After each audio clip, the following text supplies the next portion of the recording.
শেষ মুহূর্ত পর্যন্ত গাজার সাধারণ মানুষের উপর ট্যাঙ্ক থেকে গোলা বর্ষণ করা হয়েছে। এটাই হলো ইসরায়েলের তথাকথিত হামাস নির্মূলের পদ্ধতি।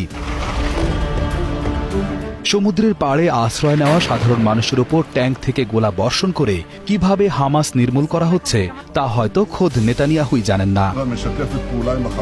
যুদ্ধবিরতি চুক্তি ঘোষণার কিছুক্ষণ পরই গাজার দেইল আল বালাহ শহরের কাছে জনাকীর্ণ উপকূলীয় সড়কে ইসরায়েলি ট্যাঙ্ক থেকে গোলা বর্ষণ করা হয়েছে। ৯ অক্টোবর বৃহস্পতিবার ঘটা এই ঘটনায় সাধারণ মানুষের মধ্যে চরম আতঙ্ক ছড়িয়ে পড়েছে। রয়টার্সের ধারণ করা ভিডিওতে দেখা গেছে যেখানে বহু ফিলিস্তিনি নাগরিক হেঁটে যাচ্ছিলেন তার কাছাকাছি এলাকায় ট্যাঙ্কের গোলা বিস্ফোরণের পর ধোঁয়া উঠছে। আল জাজিরার ফুটেজেও একই ঘটনা ধরা পড়েছে, যেখানে ইসরায়েলি ট্যাঙ্ক থেকে একটি ভবনে গোলা বর্ষণ করা হচ্ছে, যা জনবহুল রাস্তার খুব কাছে অবস্থিত। গোলা বর্ষণের পর ঘটনাস্থলের কাছে থাকা ফিলিস্তিনিদের দিকবিদিক ছুটতে দেখা যায়।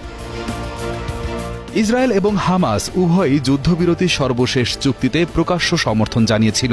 আশা করা হয়েছিল যে মিশরের শার্ম এল শেখ শহরে এই চুক্তি দুপুর নাগাদ স্বাক্ষরিত হবে, তবে তাৎক্ষণিকভাবে চুক্তি স্বাক্ষরের কোনো আনুষ্ঠানিক নিশ্চয়তা পাওয়া যায়নি।